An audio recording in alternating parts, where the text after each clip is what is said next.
damos la bienvenida aquí en Esferas de Poder al expresidente de la Sociedad Dominicana de Psiquiatría, el eminente psiquiatra y psicoterapeuta, el doctor Vicente Vargas. Muchísimas gracias por el honor. Federico, gracias por tu amable y gentil invitación. Aquí estamos a tu disposición y también de tu audiencia. Fíjese, doctor, cuando sucede un acontecimiento de mucho impacto frente a la sociedad, eso causa una reacción en la ciudadanía y un tema de conmoción impacta psicológicamente en las personas, como el de Jeff C. ¿Cuál es la situación que puede ayudar a recuperar ese tipo de recibimiento de un hecho tan impactante en términos emocionales? Sí, debo decirte, y algo que tú sabes y tu audiencia sabe, que ese acontecimiento ha sido sumamente impactante sobre toda la ciudadanía dominicana, y no dominicana. Yo creo que cualquier persona en el mundo que se enteró de ese suceso quedó afectado, dolido, triste y sorprendido. Cuando eso ocurre, se describe que ese shock trae lo que se llama una reacción, una respuesta de los que lo sufren. No es lo mismo sufrir eso estando ahí o teniendo un familiar que estuvo ahí que verlo desde nuestro hogar en televisión. Todo depende de la proximidad que cada persona ha tenido con el fenómeno que ha sido devastador para todo el mundo. Incluso los que lo hemos visto desde lejos también estamos tristes, afectados, sorprendidos. Entonces, viene lo que se llama un proceso de duelo. Y podemos hablar en el transcurso de este programa de cuáles son las diferentes etapas del duelo de las personas, pero como te dije, el duelo no es igual para el que tenía ahí a su hermano o a su amigo o a un familiar que los que estamos desde ahí viéndolo con mucho dolor, pero estamos solamente viendo algo que le pasó a otro. No es igual. ¿Cómo transita el proceso de recuperación y de asimilación de este tipo de acontecimientos? Sí, se describen muchas etapas. Lo primero es lo que tú decías con mucha propiedad. Primero hay como un shock, una conmoción. La gente está aturdida. Todavía hay gente que está en esa primera etapa, como que no salen del aturdimiento, y el aturdimiento trae una fase de negación. La fase de negación es un mecanismo de defensa porque el cerebro, las neuronas, que son las células del cerebro, no están acostumbradas a las malas noticias. A nosotros solamente nos gustan las buenas noticias. Pero la mala noticia hay que preparar a la gente para dársela, un mecanismo de defensa. Por eso mucha gente está en ese mecanismo donde la gente todavía no lo cree, se llama negación. Después de esa etapa de negación viene una etapa de ira. La gente dice, pero ¿dónde estaba Dios? La gente culpa a Dios. ¿Por qué? ¿Por qué estaba ahí? Un familiar dice, ¿por qué yo dejé ir a mi hermano, a mi pareja? Entonces viene como ira con uno mismo, ira hasta con los que estaban ahí, ira con Dios, ira con el dueño de ira con el gobierno, ira con cualquiera, pero la persona lo que tiene es mucha ira. Luego de esa fase de ira viene una fase llamada de negociación. La gente comienza a pensar, pero eso se pudo haber evitado, ¿qué debió haberse hecho para que eso no pasara? Entonces, esa fase de negociación, la cuarta fase es depresión. Todavía no hemos entrado a la fase donde uno dice, pero es verdad. Y entonces las personas pueden entrar en una fase de depresión. La quinta fase que se ha descrito de manera clásica es la de aceptación. La gente dice, bueno, después de haber pasado por todo eso, tenemos que aceptar. Pero hay una sexta fase que se integra últimamente, que es cómo comenzar a vivir a partir de esos hechos, con lo que hemos aprendido de eso, para que nosotros nos renovemos y eso no se vuelva a repetir. Y cómo yo puedo convertirme en un ser humano que ayude a las personas que estuvieron ahí, a los familiares de los que estuvieron ahí, a los hijos, y eso es muy importante. Tú sabes que hay, creo que son 143 niños que quedaron huérfanos. Hay un por ciento, no recuerdo bien, que quedaron huérfanos de padre y madre, que perdieron a su papá y su mamá, y otros que perdieron solamente a su papá y a su mamá. Entonces, nosotros podemos hacer algo, los que quedamos vivos, como tú y yo, y los que nos están oyendo, podemos decir, a partir de tanto dolor, que nosotros podemos aprender para que algo así no vuelva a suceder, pero al que le sucedió, ¿qué podemos hacer por él? Esa es una fase de enfrentar la vida con un nuevo aprendizaje, con una actitud, y eso se llama resiliencia, que nosotros seamos capaces de reponernos de ese shock, de esa situación tan traumática y de tanto dolor, porque hay personas que nos necesitan. Tú y yo no podemos quedar toda la vida llorando lo que pasó ahí.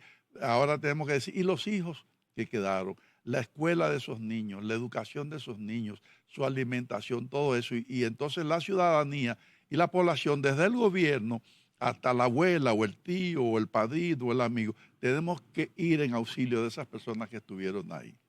Cuando se produce un acontecimiento de esta naturaleza que involucra incluso a figuras que son muy queridas, personalidades muy queridas de la sociedad dominicana, como el caso del artista Ruby Pérez, que ha tenido un impacto internacional el asunto, y obviamente la magnitud del problema también tuvo su eco exterior. Ese proceso de recuperación de ese hecho traumático, ¿cómo puede verificarse en el corto y mediano plazo? Bueno, en el corto es más difícil porque es que ese impacto no es de que cambia la página y ya estamos bien. Y eso hay que decírselo, porque mucha gente cuando ve el dolor y el sufrimiento del otro, a eso le produce mucha angustia. Y entonces, cuando yo tengo angustia o cuando alguien tiene angustia porque el otro está sufriendo, nosotros tenemos que decirle, no, olvídate de eso, la vida sigue, fue Dios que quiso eso. Eso no se le debe decir, porque al que está sufriendo, nosotros tenemos que aprender a validar cómo se siente. Tenemos que decirle, sé cómo te sientes, lo que pasó es algo que cualquiera en tu lugar estaría así. Y lo que podemos decirle a esa persona es, yo estoy aquí, estoy a tu orden. Eso se llama validar las emociones. Nosotros tenemos que aprender a no querer que las cosas sean rápidas. Tenemos que entender que las cosas son como son, porque el duelo es un proceso natural y cada quien lo va a procesar de manera individual, como con las herramientas que tenga. Hay gente que tiene recursos psicológicos para enfrentar eso, hay gente que tiene apoyo en su red social, hay gente que tiene amigos, familiares, pero todo el mundo no está en la misma condición. Entonces, lo que no podemos esperar es que eso sea rápido. Eso será o a mediano o a largo plazo. Y entonces los que estamos aquí tenemos que tener esa actitud de comprensión, de empatía y de acompañamiento a las personas que han pasado por eso, que ha sido sumamente trágico, devastador. Mira, uno nada más piensa en los que estuvieron ahí o los familiares que estuvieron ahí, pero ¿y los rescatistas? Esas personas que estuvieron haciendo ese trabajo encomiable de estar ahí ayudando a rescatar a los que salieron vivos y si no recuperando los cadáveres. Yo vi que el general Juan Manuel Méndez, debe ser familia tuya porque es Méndez, ¿verdad?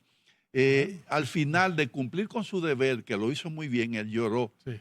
Yo he oído colegas diciendo que él no debió llorar, todo lo contrario, él es un ser humano y La lo mejor sensibilidad que humana, usted puede sí. hacer cuando usted pasa por eso es llorar. Hay una frase que dice que los hombres no lloran. ¿Y quién ha dicho que los hombres no tienen también glándulas lacrimales? Los hombres nos aguantamos más, pero un impacto como ese es para llorar. Y el que es humano y es sensible, claro que tiene tanto dolor y tanta tristeza que lo más natural es llorar. Y qué bueno que lloró.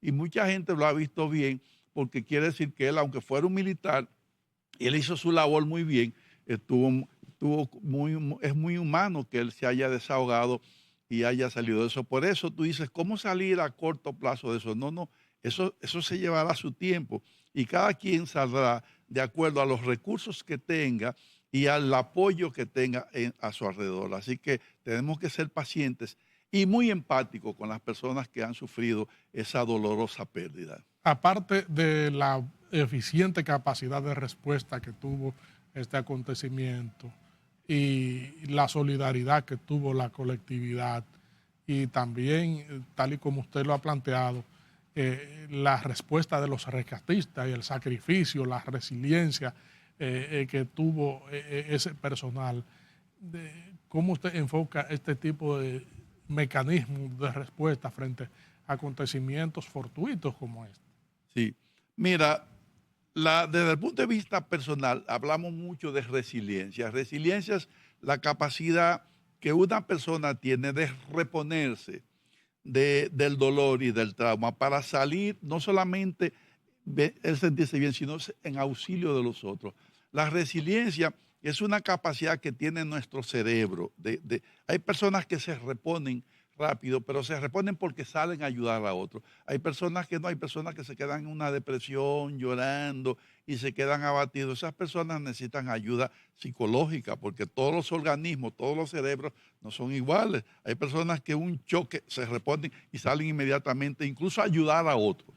Y hay otros que se quedan ahí en su situación. Entonces, cada quien responde de acuerdo a las capacidades que tienen. La resiliencia es una capacidad que, según los estudios que se han hecho desde la neurociencia, es un cerebro que es capaz de reponerse de la adversidad. Hay otros cerebros que son más vulnerables y no se reponen fácilmente de las adversidades, pero todo depende de lo que sea, porque si a alguien se le muere su papá, su mamá o su hijo, no es verdad que se va a reponer tan rápido.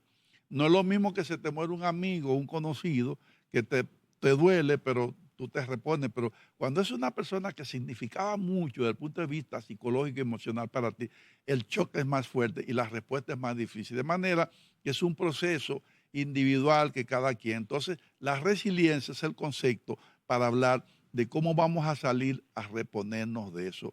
Este pueblo es muy resiliente porque nosotros hemos pasado muchas tragedias por aquí. Nosotros estamos acostumbrados a que con frecuencia por aquí venga un ciclón y suele ser devastador y a veces se lleva nuestros animales, nuestros campos, nuestra agricultura, se lleva también personas y nosotros como que nos reponemos. Ahora es el 24 de abril.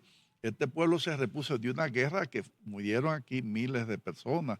El dominicano tiene esa capacidad de reponerse rápido y de seguir adelante y con las fuerzas que tiene comenzar a hacer cosas novedosas y creativas para que entonces uno pueda enfrentarse a la vida, que la vida va a seguir.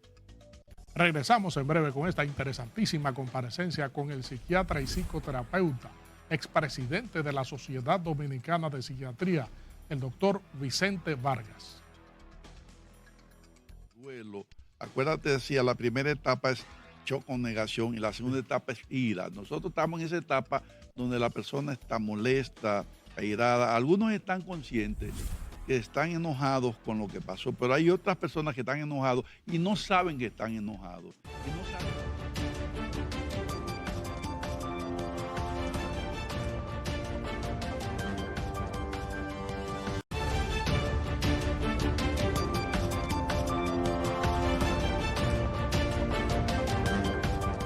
Estamos conversando aquí en Esferas de Poder con el expresidente de la Sociedad Dominicana de Psiquiatría, el psicoterapeuta, el eminente psiquiatra, el doctor Vicente Vargas. Doctor, fíjese, en la sociedad se ve como estresada en las calles, mucha gente con respuestas airadas frente a cuestiones que se le plantean.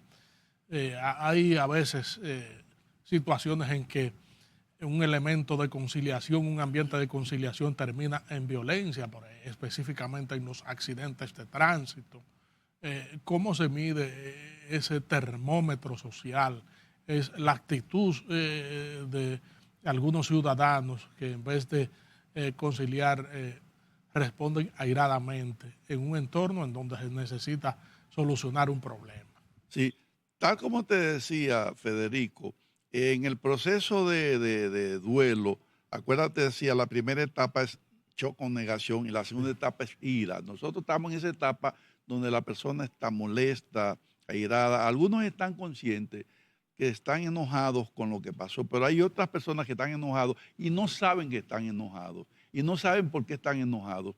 Eso suele ser mucho a los niños, a los adolescentes, cuando procesan el duelo, se quedan muy enojados, muy disgustados. Yo he tenido pacientes de un niño, una niña que incluso agrede a su propia madre y agrede a sus familiares. Y cuando vemos la historia de ese jovencito, de esa jovencita, es porque hay una historia de una pérdida. Entonces los adolescentes y los niños se pueden estar muy enojados, muy respondones, muy malcriados, su rendimiento escolar baja, son desobedientes y es porque están enojados. Entonces cuando tú ves su historia, tú te das cuenta que hay una historia de pérdida. Entonces esa pérdida, que ha sido una pérdida para todos los dominicanos, unos más porque teníamos ahí a nuestro hermano, a nuestro papá, a nuestro hijo, pero otros que conocíamos a alguien que estuvo ahí. Estamos como como enojados, molestos, y ese enojo y ese molesto hay que ponerle nombre. Las emociones es bueno decir, yo estoy enojado, y yo estoy enojado porque eso que pasó ahí a mí me ha dolido mucho. Y entonces es natural que yo esté enojado. Es bueno ponerle nombre a la emoción. O yo estoy triste porque lo que pasó a mí me afecta mucho. O a mí me da miedo de que eso me ocurra a mí y es porque yo ahora voy a un sitio cerrado y así como pasó que ese techo se cayó ahí, uno piensa que también se puede caer el techo a donde uno va. Entonces podemos tener miedo. Entonces a las emociones hay que ponerle nombre y si es posible saber de dónde viene esa emoción. Entonces muchos ciudadanos dominicanos estamos ahora molestos y enojados. Entonces yo diría que en esa etapa es donde está ahora una gran mayoría de nuestros compueblanos que están como molestos y enojados y va a venir todas las reacciones de pelear, de comenzar a buscar el culpable, que si el culpable es el gobierno, que si el culpable es el dueño, que si el culpable es el que dejó ir al que fue ahí, que si el culpable es Dios. Mucha gente en estos momentos está, y dice, ¿dónde estaba Dios? Pero Dios ha estado siempre ahí. Lo que pasa es que si nosotros no hacemos lo que tenemos que hacer, yo diría que en este pueblo, óyeme, Federico y amigos, no pasen más cosas, porque Dios siempre nos ha tenido agarrado de la mano, porque aquí nos descuidamos mucho con el tránsito, con la seguridad, con la salud. O sea, que hay tanto descuido en tantos aspectos que deberíamos tener cuidado, que es Dios que nos tiene parado, pero Dios no va a hacer lo que deberíamos de hacer nosotros. O sea, yo he oído gente diciendo, ¿dónde estaba Dios? Dios ha estado siempre ahí. Pero lo que pasa es que Dios no es mecánico, ni chofer, ni obrero, ni albañil. O sea, nosotros tenemos que hacer lo que nos toca hacer. Y entonces cuando no hacemos lo que nos toca hacer, pasan desgracias y tragedias tan lamentables y tan dolorosas como la que acabamos de vivir y todavía seguimos viviendo porque no ha pasado el dolor de esa tragedia, está ahí todavía. ¿Qué impacto tiene en la salud mental este tipo de tragedia, doctor? Tal como yo te decía, el impacto es muy individual, no es un impacto general, depende de cada individuo. Si un individuo tiene trastorno psiquiátrico, este impacto pues puede agravar su condición psiquiátrica. Por eso, si el individuo tenía depresión o alguna dificultad psiquiátrica, debe verlo su psiquiatra y debe ver su tratamiento y saber si debe reforzárselo o no. Y la familia tiene que darle apoyo y ayudarlo. Pero los que somos normales, entre comillas, como tú y yo, normal entre comillas, porque todo el mundo necesita ayuda psicológica. Ayer era el Día de la Psicología Mundial y en la ONU se hizo una especie de seminario donde los invitados hablaban allá de la importancia de la psicología. La psicología es la que nos va a ayudar a nosotros a vivir en el día a día las cosas que nos pasan. Nosotros todos los días estamos teniendo pérdidas, situaciones que nos duelen, situaciones que nos afectan en el trabajo, en el hogar, en la calle. Entonces la psicología es esa técnica que es ciencia hoy día, pero es ciencia, pero es una ciencia, pero debe ser una ciencia humanizada, empática. La psicología es la gran herramienta que nos ha dado la ciencia y que nos ha dado de alguna manera la sociedad para que nosotros vayamos en auxilio del que esté pasando por una situación así. De manera que el impacto es muy individual, pero a mí me preguntan, doctor, yo necesito psiquiatra. Mira, todo el mundo, incluyendo yo, y hasta tú, perdona que te lo diga, necesitamos ir donde un psicoterapeuta, porque si tú pasaste una situación en tu trabajo, en tu familia, y a quién no le pasa algo, un buen terapeuta es una persona que te escucha y te acompaña, porque la gente dice, doctor, ¿y cómo es que la psicoterapia ayuda? Porque a la emoción hay que expresarla. La emoción que se expresa se sana. Cuando usted va donde alguien que lo escucha con respeto, que valida lo que usted siente y que trata eso de manera privada, de manera confidencial, que no sale a hablar de lo que a usted le está pasando, esa ayuda es valiosísima y esa puede ser la gran diferencia. Yo le digo eso porque los hombres no buscamos ayuda. A la psicoterapia van más las mujeres porque la mujer dice, doctor, mi marido, yo le digo que venga y él dice que él no le va a contar lo de él a nadie porque él es un hombre, pero eso no importa. Tú puedes ser el hombre que tú eres, tú puedes ser un general, un coronel o quien sea, y tú necesitas ir a hablar con alguien, pero alguien que valide lo que tú sientes, que no se burle de ti, que te comprenda y que te acompañe. Entonces, ese es el valor de la psicología y yo diría que todos sin excepción vamos a necesitar en un momento dado ese acompañamiento y esa validación de lo que nos está pasando. ¿Hay algún parámetro, doctor, en donde podamos medir qué segmento de la población regularmente necesita esa ayuda psiquiátrica y psicológica Sí. para superar momentos no convenientes para su ayuda emocional? Sí, se habla de estadísticas, se dice que qué por ciento de la población tiene algún padecimiento psicológico, psiquiátrico. Se habla de que probablemente sea un 25%, pero eso es muy conservador. Yo diría que todos, sin excepción, incluyéndome a mí, los psiquiatras, los psicólogos, debemos ir a psicoterapia. Dice, doctor, usted, claro que sí.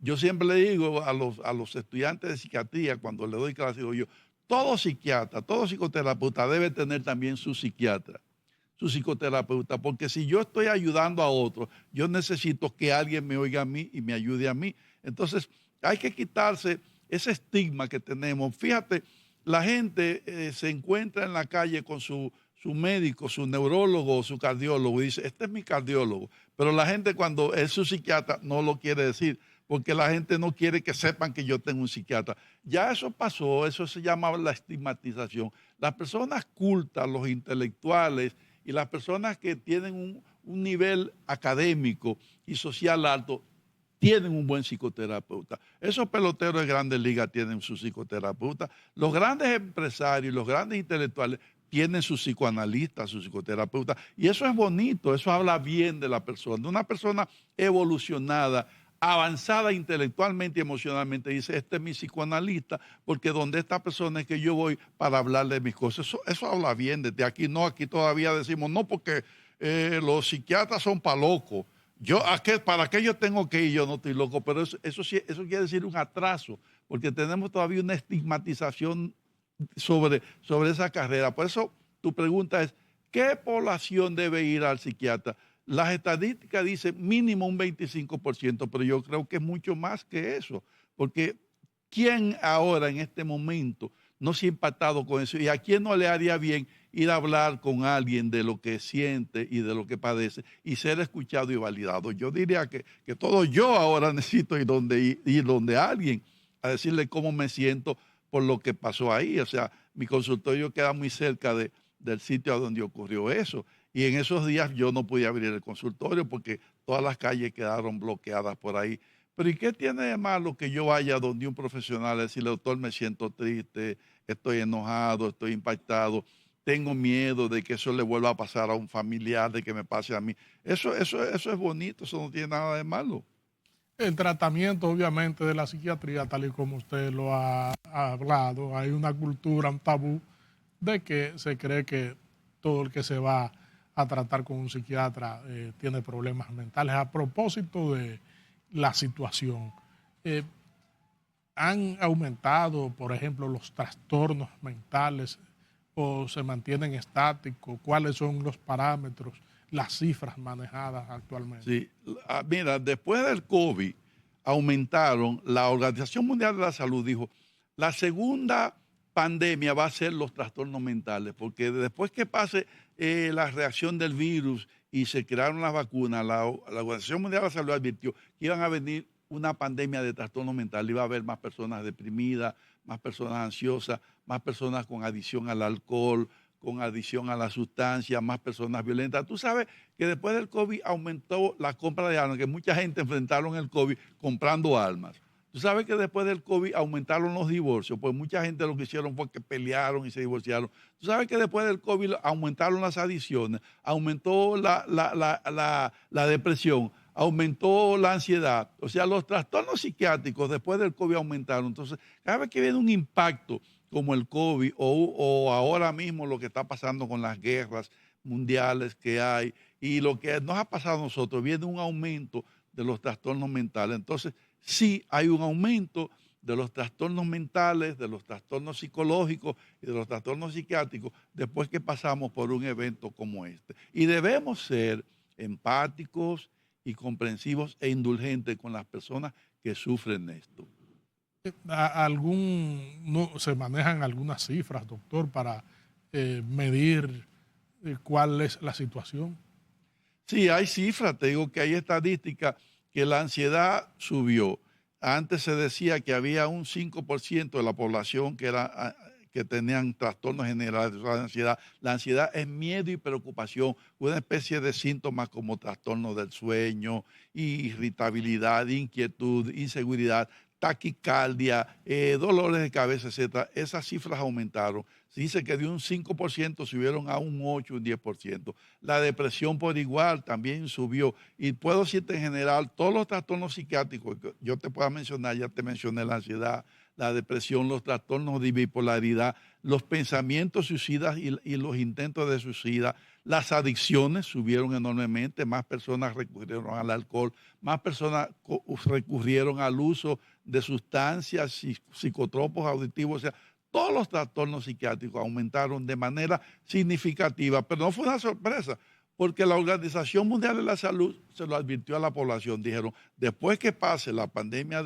por el virus del COVID, vendrá la pandemia por los trastornos psiquiátricos. Por eso, en este país se dice que no hay suficientes psiquiatras para atender la demanda que la población está teniendo y la que va a tener después del COVID y ahora después de este suceso.